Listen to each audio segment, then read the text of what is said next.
আজকে আমি ধনিয়া আলু বানাবো। এই যে ধনিয়া পাতাগুলো আমি কুচি কুচি করে কেটে নিয়েছি। এই যে আলু আমি সিদ্ধ করে নিয়েছি, ছোট আলুগুলো। এখানে লাগবে লবণ, হলুদ, লঙ্কার গুঁড়া, জিরার গুঁড়া, আর এখানে আছে পেঁয়াজ, রসুন, আদা আর কাঁচা লঙ্কার পেস্ট করা আছে। আর এখানে এই যে এটা আছে ঘি, গরম মশলা, সোমবারের জন্য হইলো তেজপাতা, জিরা আর হইলো শুকনা লঙ্কা, আর এই যে পেঁয়াজ কেটে নিয়েছি কুচি কুচি করে। আমি এখন ধনিয়া আলুটা কীভাবে বানাবো সেটা আপনাদেরকে দেখিয়ে দিচ্ছি। আর আমি ধনিয়া পাতাগুলো পেস্ট করে নিব। কড়াইতে আমি সরষের তেল দিয়ে দিয়েছি। তেলটা গরম হয়ে গিয়েছে। এর মধ্যে আমি দিয়ে দিব হলো গোটা জিরা, দিয়ে দিচ্ছি যে তেজপাতা, দিয়ে দিচ্ছি শুকনা লঙ্কা। এখন একটু এগুলো লাল হবে, তারপরে দিয়ে দেব আমি কেটে রাখা পেঁয়াজগুলো। যে জিরাটা দেখেন লাল হয়ে গিয়েছে, এটার মধ্যে আমি এখন দিয়ে দিচ্ছি পেঁয়াজগুলো। পেঁয়াজগুলো আমি একটু লাল করে ভেজে নিব। এখন পেঁয়াজটাও দেখেন একটু লাল হয়ে গিয়েছে। এখন আমি এর মধ্যে দিয়ে দিচ্ছি এই যে সিদ্ধ করা আলুগুলো। এর মধ্যে আমি এখন দিয়ে দিচ্ছি এই যে লবণ, দিয়ে দিচ্ছি হলুদ, দিয়ে আলুটাকে আমি একটু হালকা করে ভেজে নেব। আলুটা দেখুন আমাদের হালকা করে ভাজা হয়ে গিয়েছে। এর মধ্যে আমি এখন দিয়ে দিচ্ছি পেঁয়াজ, রসুন, আদা আর কাঁচা লঙ্কার পেস্টটা।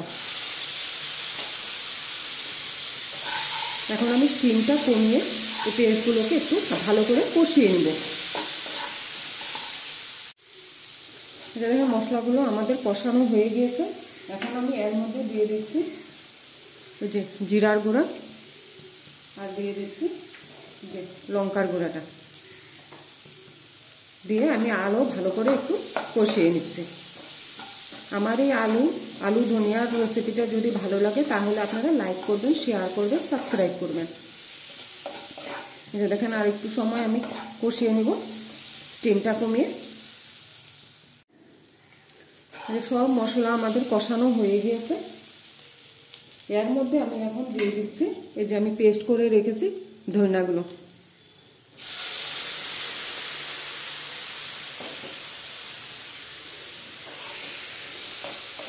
ধনিয়া পাতাগুলো আমি পেস্ট করে রেখেছি, এই যে দেখেন আমি দিয়ে দিচ্ছি। দিয়ে আমি অল্পটুকু সময় কষিয়ে একটু নিব। এই যে দেখেন আমাদের কষানো হয়ে গেছে। এখন এটার মধ্যে আমি দিয়ে দিচ্ছি জল। আমি এই যে মিক্সচার গ্রাইন্ডারটা ধুয়ে অল্পটুকু জল দিয়ে দিচ্ছি।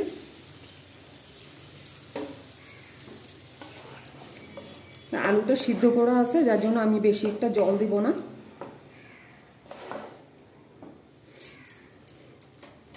এখন আমি 10 মিনিট এটা স্টিমটা কমিয়ে আস্তে আস্তে হইতে দিব এটা।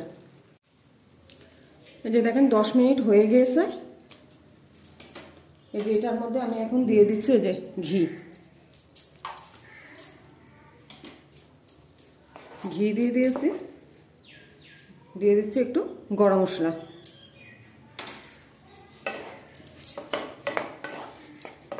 দিয়ে আমি একটু নাড়াচাড়া করে এখন আমি নামিয়ে দিব।